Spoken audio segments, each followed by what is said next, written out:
Hello dear students, कैसे हैं आप सभी।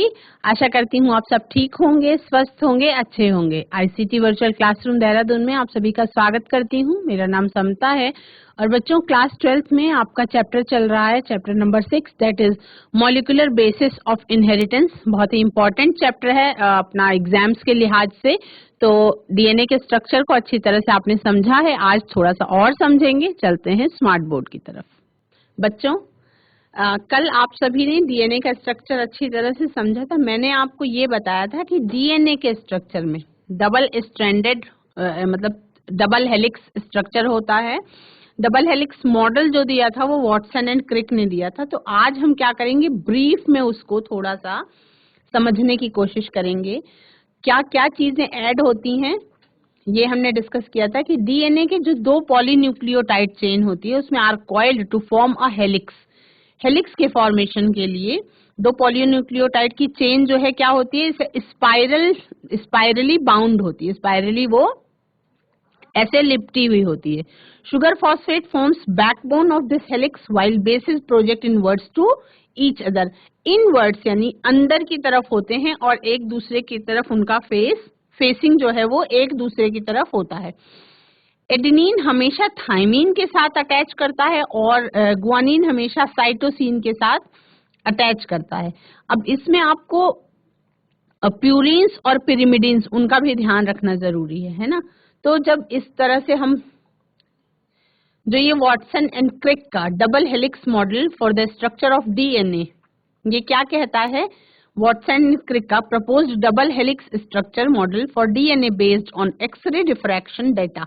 अब चूंकि ये डीएनए का जो स्ट्रक्चर है इसका पार्ट हम लोग खत्म करने वाले हैं, तो इसमें हम जान लेंगे कि जो पॉइंट वाइज कौन से पॉइंट्स थे जो वॉटसन एंड क्रिक ने बताए डीएनए के बारे में। पहला तो ये कि इस तरह से हेलिक्स स्पाइरल यानी कि सर्पिलाकार होता है। दो स्ट्रैंड्स जो होते हैं वो आपस में जुड़े हुए होते हैं नाइट्रोजनस बेस के थ्रू, और स्पाइरल राइट हैंडेड स्पाइरल होते हैं यानी कि क्लॉकवाइज। राइट हैंडेड का मतलब क्लॉकवाइज घड़ी की दिशा में घूमे हुए होते हैं, यानी कि उल्टा घुमाव इनका नहीं होता, ये घड़ी की दिशा में इनका घुमाव होता है। और दोनों स्ट्रैंड्स के बीच में जो दूरी होती है, डिस्टेंस होता है, वो एक समान होता है। कहीं भी ऐसा नहीं होता कि ऊपर थोड़ा संकरा हो जाए और नीचे चौड़ा हो जाए, ऐसा नहीं पॉसिबल है। जैसा कि आप स्क्रीन पे देख रहे हैं, स्क्रीन पे आप देख रहे हैं कि जो घुमाव है वो एकदम एक समान है। ये जो घुमाव है ये एकदम एक समान है। इसमें जो दूरी है, दूरी जो है वो एक समान होती है ऊपर से लेके पूरे नीचे तक, इसमें दूरी एक समान होती है। Complementary base pair with each other through hydrogen bond. Hydrogen bond के थ्रू ये जो दोनों नाइट्रोजनस बेस हैं, जैसे ग्वानिन साइटोसिन के साथ जुड़ा हुआ है, एडेनिन थाइमिन के साथ जुड़ा हुआ है, तो ये दोनों क्या है, एक दूसरे के साथ जुड़े हुए हैं किसी बॉन्ड के द्वारा। वो बॉन्ड कौन सा है, वो बॉन्ड है हाइड्रोजन बॉन्ड, है ना। प्यूरिन्स हमेशा पेयर करेंगे किसके, करेस्पॉन्डिंग पिरिमिडीन्स के साथ। और एडेनिन किसके साथ, एडेनिन किसके साथ पेयर करेगा, थाइमिन के साथ, दो हाइड्रोजन बॉन्ड्स के साथ साथ। और ग्वानिन जो है वो पेयर करेगा साइटोसिन के साथ, 3 हाइड्रोजन बॉन्ड के साथ। अब इसमें से हम कैसे अंदाजा लगाएं कि कौन सा प्यूरिन है, कौन सा पिरिमिडीन है। हमने डिस्कस करी थी, हमने चर्चा करी थी कि जो पिरिमिडीन होता है वो सिंगल रिंग स्ट्रक्चर, एक नाइट्रोजन का सिंगल रिंग स्ट्रक्चर होता है, एक वलय होता है, रिंग का शेप होता है, तो सिंगल रिंग। और प्यूरिन जो है वो डबल रिंग स्ट्रक्चर होते हैं, जिसमें एक कार्बन और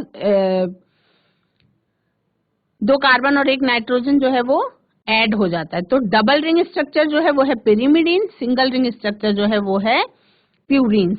प्यूरिन्स हमेशा पिरिमिडीन के साथ अटैच होंगे और जहां पे पिरिमिडीन होगा वहां हमेशा प्यूरिन्स के साथ अटैच होंगे। कभी भी प्यूरिन प्यूरिन और पिरिमिडीन पिरिमिडीन का अटैचमेंट नहीं होगा, है ना। अब इसको देखते हैं, ये वाला स्ट्रक्चर जो देख रहे हैं आप, complementary base pair with each other through hydrogen bond. Purines always pair with their corresponding pyrimidines. Adenine pairs with thymine through 2 hydrogen bonds, while guanine pairs with cytosine through 3 hydrogen bonds. अब इसको हम पूरा अच्छी तरह से समझ लेंगे। पहले इसको देख लेते हैं, इसको आप नोट करेंगे। The helix is right handed, यानी कि clockwise. The helix is right handed का मतलब कि क्लॉकवाइज। पिच इसकी 3.4 nanometre, 10 base pairs in each turn.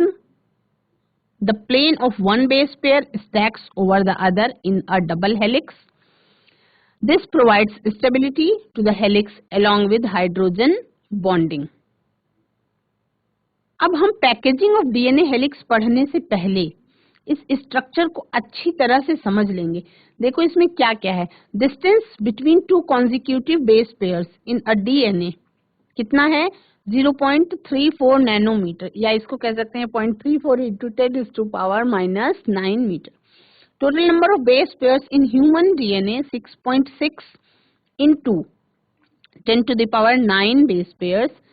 Total length of human DNA, जो ह्यूमन डीएनए की जो लेंथ होती है वो लगभग अप्रोक्सीमेटली 2.25 मीटर के आसपास होती है। तो 2.2 मीटर बहुत बड़ा है।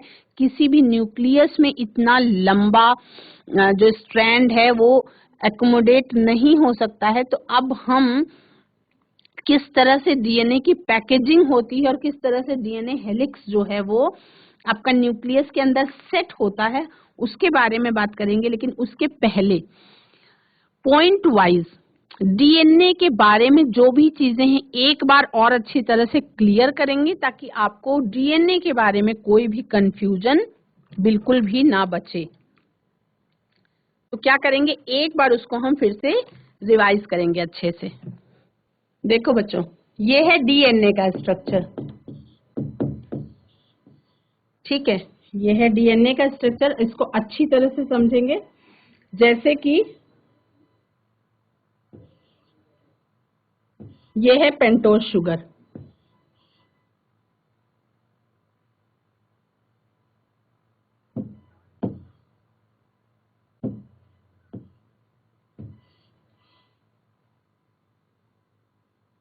ठीक है। यहां से नाइट्रोजनस बेस अटैच है, ठीक। यहां पे क्या अटैच है? फॉस्फेट अटैच है, ठीक है। ये कौन सा नंबर है? फिफ्थ। अब ये कौन सा बॉन्ड है? ये है फॉस्फोडाइस्टर बॉन्ड, फॉस्फोडाइस्टर बॉन्ड, ठीक है। ये है आपका शुगर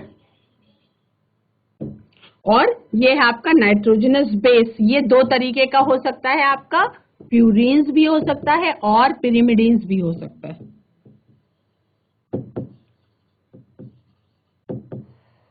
पिरिमिडीन भी हो सकता है ना।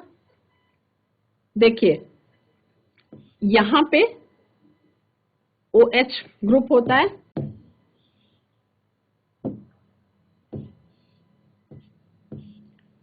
OH, और यहाँ पे H ग्रुप होता है, ठीक है। अब ये कौन सा है? फॉस्फोडाइस्टर बॉन्ड है।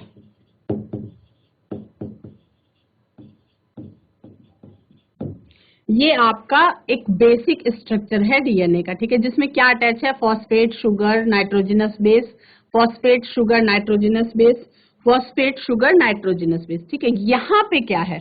ये है आपका glycosidic bond,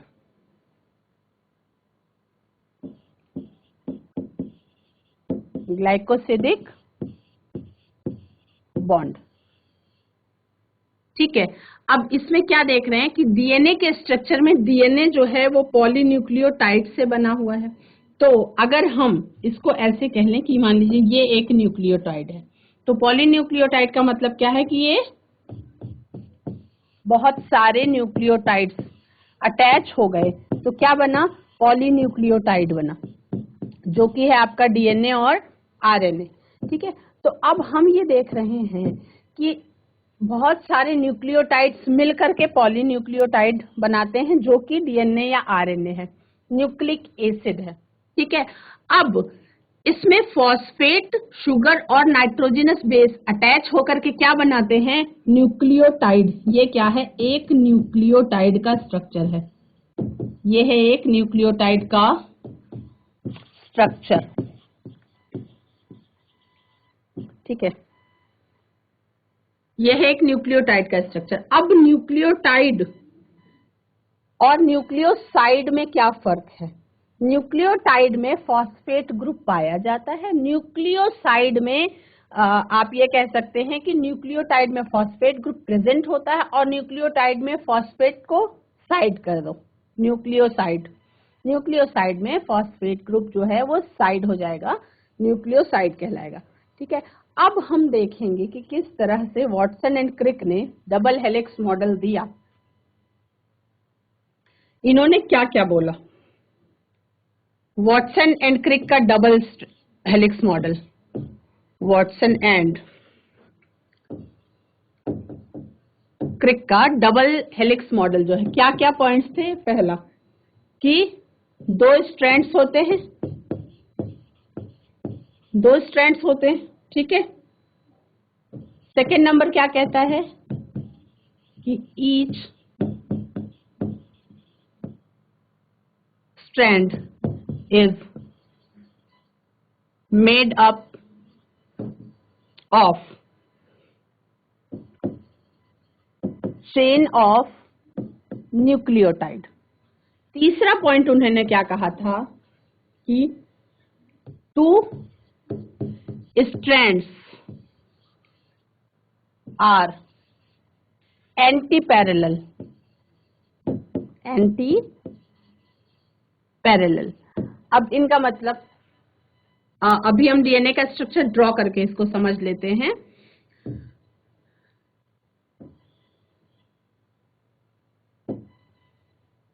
made up of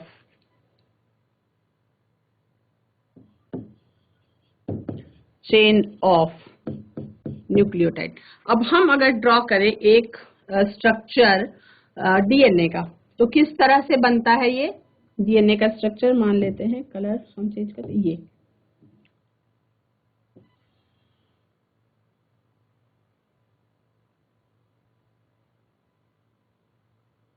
मान लीजिए एक स्ट्रक्चर ऐसे बना रहे हैं हम।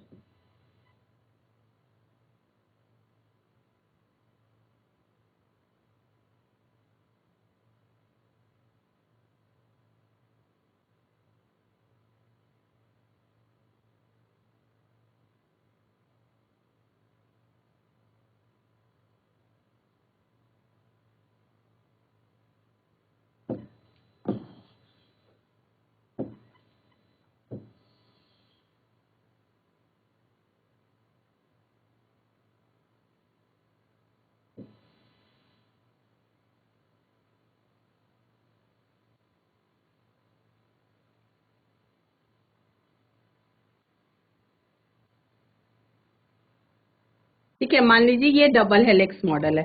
अब इसमें आपको ये समझना है कि किस किस तरह से, देखो यहाँ पे 3 डैश और ये यहाँ पे 5 डैश, यहाँ पे 5 डैश, यहाँ पे 3 डैश।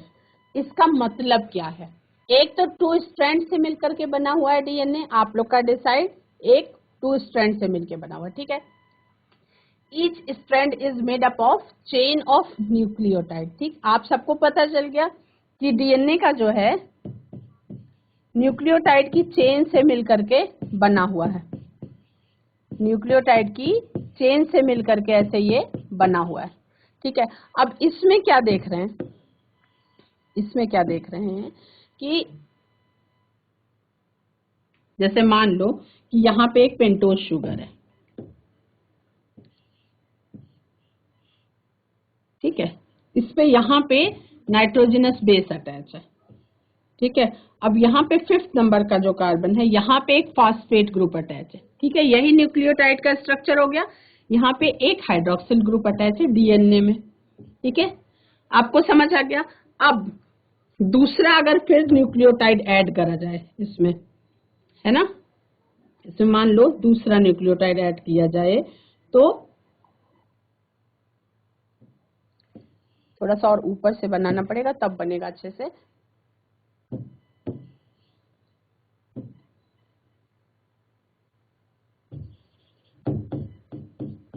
Anti parallel. ठीक है, मान लो यहाँ पे एक शुगर है,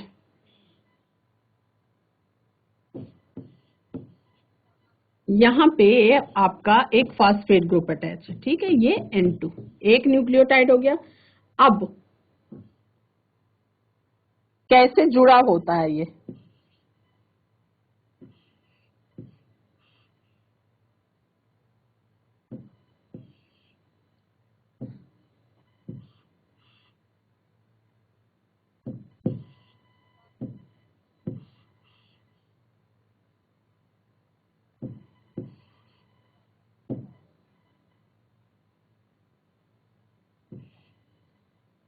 ठीक है, यहाँ पे हाइड्रोक्सिल ग्रुप है आपका।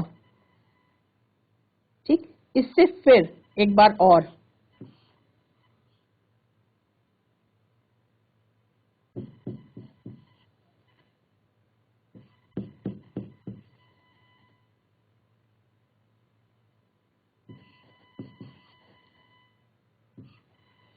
ठीक है, तो इस तरह से स्ट्रक्चर होता है यहाँ पे।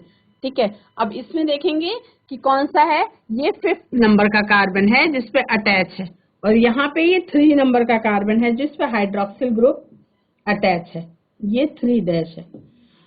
तो अब इस तरह से जो डबल हेलिक्स मॉडल होता है उसमें ऊपर अगर 3' होगा, ऊपर अगर फ्री कार्बन जिसपे फॉस्फेट अटैच होगा वो 3' होगा थर्ड। तो अब इस तरह से समझ में आ गया आपको कि 2 strands are antiparallel. Antiparallel का मतलब ऊपर 3 वाला एंड रहेगा तो नीचे 5 वाला एंड होगा, ऊपर 5 वाला एंड होगा तो नीचे 3 वाला एंड होगा।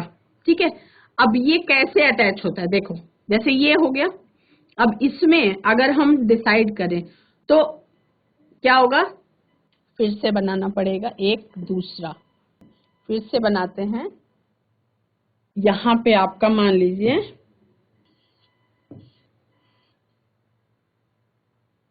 ये बना, यहाँ पे आपका हाइड्रोक्सिल ग्रुप आया, ये नाइट्रोजनस बेस बना। ठीक है, फिर एक और किस तरह से ये बना रहता है ये आप देखेंगे।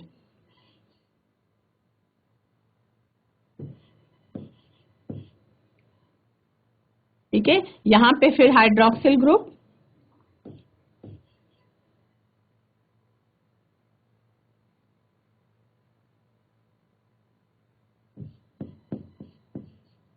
ठीक है, इस तरह से।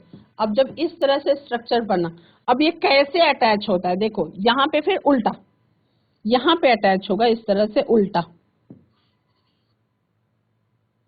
आपका यहाँ पे समझ लो कि ये जो है ना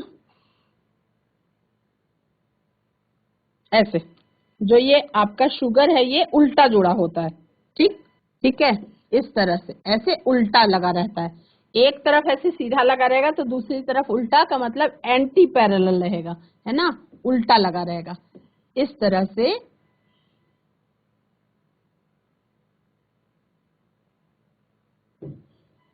इस तरह से लगा रहता है। अब इसमें क्या देख रहे हैं, यहां से नाइट्रोजनस बेस अटैच है, यहां से भी नाइट्रोजनस बेस अटैच है। ठीक है, तो अब क्या देख रहे हैं कि यहाँ पे क्या देख रहे हैं कि आपका दिखाई पड़ रहा है कि ये इस तरह से अटैच है, उल्टा उल्टा अटैच है। तो अगर इस स्ट्रैंड को सीधा कर दिया जाए, इस स्ट्रैंड को यदि सीधा कर दिया जाए, एकदम ऐसे कर खड़ा कर दिया जाए, इसको सीधा कर दिया जाए, मान लीजिए डीएनए का अगर ऐसे दोनों स्ट्रैंड्स को यूं सीधा कर दिया जाए, ठीक है, तो यहाँ पे अगर 5th कार्बन पे, ये 5th कार्बन पे अगर फ्री कार्बन है और यहाँ पे ये क्या है 3rd कार्बन पे अटैच है, देखो 1 2 3 1 2 3, 3 कार्बन पे हाइड्रोक्सिल ग्रुप अटैच है, और यहाँ पे 1 2 3 4 5th कार्बन पे जो है ये आपका फॉस्फेट ग्रुप अटैच है, H3PO4, है ना, इस तरह से अटैच है। तो अब ये हम कह सकते हैं इसको कि ये एंटी पैरेलल है, यानी कि जहां पे जिस तरफ फिफ्थ ग्रुप पे कार्बन अटैच होगा, वो फ्री कार्बन, यहाँ पे नीचे थर्ड कार्बन पे हाइड्रोक्सिल ग्रुप अटैच होगा। ठीक है, अब इसका उल्टा इस तरीके से लगा होगा, शुगर अगर इस तरीके से लगी हुई दूसरे स्ट्रैंड में, तो जो अगला स्ट्रैंड होगा उसके सामने उसमें शुगर ऐसे उल्टी उल्टी लगी होगी और इस तरह से ये अटैच होगी। अब आपको ये समझ में आ गया कि जो बात कर रहे थे हम कि two strands are antiparallel, ये समझ में आ गया कि टू स्ट्रैंड्स एंटी पैरेलल कैसे होते हैं, टू स्ट्रैंड्स जो है वो एंटी पैरेलल कैसे होते हैं। ठीक है, यहाँ पे क्या है, ये आपका, और यहाँ पे आ गया फिफ्थ कार्बन। ठीक, इस तरह से बना। अब ये देख रहे हैं आप कि इस तरीके का स्ट्रक्चर होता है। ठीक, अब इसमें N2 जो बना हुआ है नाइट्रोजनस बेस, अब इसमें भी कुछ बॉन्ड के साथ ये अटैच होता है, कुछ बॉन्ड्स के साथ ये अटैच होता है। यहाँ पे भी बॉन्ड होता है, यहाँ पे भी बॉन्ड होता है। तो अब क्या हम ये कह सकते हैं, है ना, क्या हम ये कह सकते हैं कि जो बैकबोन होती है, जो बैकबोन होती है, बैकबोन क्या हुई, केवल जो ये स्ट्रक्चर है आपका, ये इतना इतना जो है ये बैकबोन है, ये जो है ये क्या है, बैकबोन है डीएनए की। इधर में अगर हम देखेंगे तो ये इतना जो है ये क्या है, ये बैकबोन है, बैकबोन ऑफ डीएनए। तो मतलब कि अब क्लियर हो गया कि जो डीएनए है, डीएनए में जो बैकबोन है वो शुगर फॉस्फेट से मिलकर के बनती है। Phosphate sugar, phosphate sugar, phosphate sugar, है ना, क्या क्या, फॉस्फेट शुगर, फॉस्फेट शुगर। ठीक है, अब बचा आपका जो क्लियर नहीं है वो है आपका नाइट्रोजनस बेसिस के बारे में। नाइट्रोजनस बेसिस दो प्रकार के होते हैं, प्यूरिन्स और पिरिमिडिन्स। ठीक है, तो जो आपका वाटसन एंड क्रिक मॉडल है, इसमें चौथा पॉइंट क्या कहता है, चौथा पॉइंट ये कहेगा कि जो प्यूरिन्स पेयर विद पिरिमिडिन्स, ठीक, प्यूरिन्स जो है वो पिरिमिडिन्स के साथ पेयर करते हैं। अब आपको याद होना जरूरी है कि प्यूरिन्स और पिरिमिडिन्स जो है वो प्यूरिन्स कौन से हैं और पिरिमिडिन्स कौन से हैं। अब बोलो कि मैम मुझे याद ही नहीं आ रहा कि प्यूरिन्स कौन से हैं और पिरिमिडिन्स कौन से हैं, तो कैसे याद करेंगे कि प्यूरिन्स कौन से हैं और पिरिमिडिन्स। प्यूरिन को याद करेंगे, कैसे याद करेंगे, प्यूरिन्स और पिरिमिडिन्स को कैसे याद करेंगे। प्यूरिन्स, मान लीजिए उसको एक कहानी की तरह याद कर लेते हैं। एक मिस्टर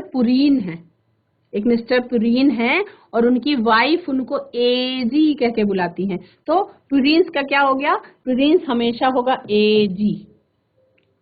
मिस्टर पुरीन की वाइफ उनको एजी कह के बुलाती है, तो एजी प्यूरिन्स है अगर, तो पिरिमिडीन कौन सा हुआ, जो इतने बाकी बचे वो हो गए पिरिमिडीन। पिरिमिडीन फिर कौन सा हो गया बच्चों, टी सी, थायमिन और साइटोसिन हो गया आपका पिरिमिडीन। तो अब इसको याद करने का तरीका है ना, एजी पुरीन जी ऐसे याद कर लो, एजी पुरीन जी, है ना। तो प्यूरिन्स जो हैं वो हमेशा एडेनिन और ग्वानिन होंगे और पिरिमिडीन जो है वो हमेशा थायमिन और साइटोसिन होंगे। ठीक है, तो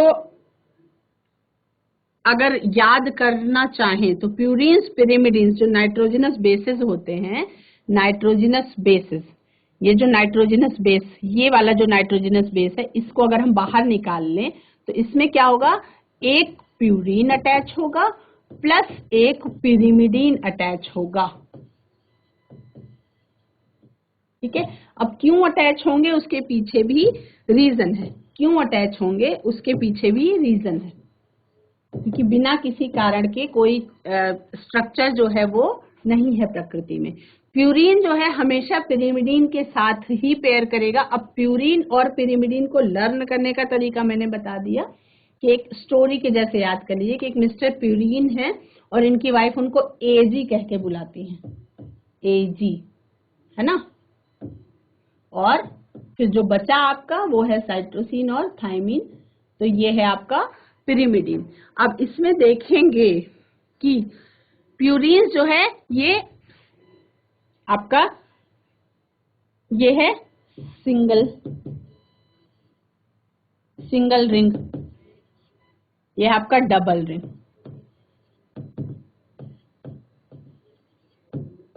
ठीक, अब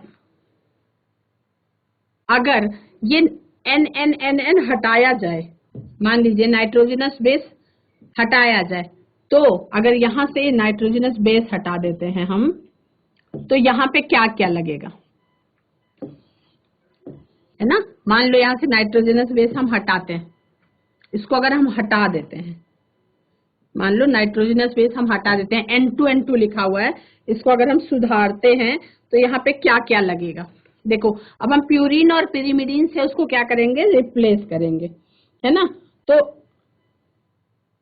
क्या लिखेंगे, यहाँ पे अगर A है तो A के साथ क्या अटैच होगा, A के साथ क्या अटैच होगा, हमेशा T अटैच होगा। हमने नाइट्रोजनस बेस को क्या किया है, रिप्लेस कर दिया है A और T से। अब इन दोनों के बीच में क्या होगा, डबल बॉन्ड रहेगा। यहाँ पे अगर क्या है, यहाँ पे अगर C है तो यहाँ पे रहेगा G ट्रिपल बॉन्ड के साथ, ठीक। और यहाँ पे अगर P है तो यहाँ पे A रहेगा और यहाँ पे कैसा रहेगा, डबल बॉन्ड रहेगा। तो अब आपको प्यूरीन, मिस्टर प्यूरीन से याद रखना है AG, तो A के साथ हमेशा T की बॉन्डिंग होगी और C के साथ हमेशा G की बॉन्डिंग होगी, ठीक है। अब इसमें देखो पांचवा पॉइंट क्या कहता है, डायमीटर की बात करेंगे। देखो डीएनए के डायमीटर, देखो डायमीटर, डीएनए का डायमीटर कितना होता है, देखो डायमीटर ऑफ डीएनए, ठीक है, DNA of diameter of DNA, तो क्या है, यहां से लेकर के यहां तक का ये जो डायमीटर है, यानी कि दोनों स्ट्रैंड्स के बीच की जो दूरी है डायमीटर, वो कितना होता है, वो होता है 20 एंगस्ट्रॉम, 20, ठीक है। अब सिक्स्थ पॉइंट क्या कहता है, सिक्स्थ पॉइंट कहता है कि इसमें एक टर्न कितनी होती है, एक टर्न जो होती है वो होती है 34 एंगस्ट्रॉम की, एक टर्न। जैसे ये एक एरिया है और ये एक एरिया है बाहर निकला हुआ, तो जो ये बाहर निकला हुआ एरिया होता है ये क्या कहलाता है, ये कहलाता है शैलो ग्रूव, और ये भी शैलो ग्रूव, और ये अंदर की तरफ घुसा हुआ एरिया क्या कहलाता है, ये कहलाता है डीप ग्रूव, ठीक। तो इस शैलो ग्रूव और इस शैलो ग्रूव के बीच में जो डिस्टेंस है, यहां से लेकर के यहां तक का डिस्टेंस, इसको अगर हम नापेंगे तो ये होता है 34 एंगस्ट्रॉम, ठीक है। तो सिक्स्थ पॉइंट क्या हो जाएगा, सिक्स्थ पॉइंट ये हो जाएगा कि 1 turn is equal to 34 angstrom, ठीक है। तो अब क्या देखेंगे, इसमें बोलते एक टर्न में 10 बेस पेयर्स होते हैं, ठीक है। तो अब इसमें देखेंगे यहाँ पे 1 2 3 4 5, 1 2 3 4 5, यानी एक टर्न जो पूरा है घूमा हो उसमें 10 बेस पेयर्स होंगे, है ना। तो ये 1 2 3 4 5 6 7 8 9 10 कितने हैं, एक टर्न में 10 base pairs in 1 टर्न, ठीक, 10 बेस पेयर्स इन 1 टर्न। तो अब आपको ये चीज अब एकदम अच्छी तरह से समझ में आ रहा होगा, ठीक है, कि किस तरह से इसको घूमता हुआ, क्या घूम रहा है, राइट हैंडेड साइड में घूम रहा है। तो इसका 8वां पॉइंट क्या लिख लेंगे कि ये राइट हैंडेड हेलिक्स होता है, राइट हैंडेड, ठीक। तो अब आपको ये जो स्ट्रक्चर समझाया गया वो अच्छी तरह से समझ में आया होगा। तो बच्चों आज का पूरा आपने स्ट्रक्चर डीएनए का जो है वो बना के देखा। मैंने आपको वॉटसन एंड क्रिक मॉडल के अनुसार जो 10 पॉइंट्स थे उन्होंने क्या क्या चीजें बताई थी वो बताया आपको अच्छी तरह से समझा के कि किस तरह से कौन कौन से बॉन्ड्स, जो डीएनए है वो एक न्यूक्लियोटाइड्स की चेन है, ठीक है। न्यूक्लियोटाइड में फॉस्फेट, शुगर ग्रुप और नाइट्रोजनस बेस अटैच होकर के एक न्यूक्लियोटाइड बनाते हैं, ठीक है। अब उसमें जो फॉस्फेट ग्रुप होता है वो शुगर के साथ जब अटैच होकर के फॉस्फेट शुगर ये अटैच होकर के डीएनए का बैकबोन बनाते हैं। 2 बैकबोन्स होती हैं, एक राइट में एक लेफ्ट में, ठीक है। दोनों के बीच में, दोनों स्ट्रैंड्स के बीच का जो डायमीटर होता है वो आपको 20 एंगस्ट्रॉम होता है। उसके बाद एक टर्न से लेकर के दूसरे टर्न के बीच की जो दूरी होती है वो 34 एंगस्ट्रॉम होती है। और मैंने आपको बताया कि अब हम नेक्स्ट टॉपिक पढ़ेंगे डीएनए की पैकेजिंग के बारे में। तो जैसे कि ह्यूमन डीएनए जो है वो लगभग 2.25 मीटर से लंबी स्ट्रक्चर है, तो वो न्यूक्लियस में सेट नहीं हो पाती। किस तरह से उसकी पैकेजिंग होती है, कैसे वो न्यूक्लियस के अंदर सेट होता है, उसके बारे में हम नेक्स्ट कॉन्सेप्ट में समझेंगे।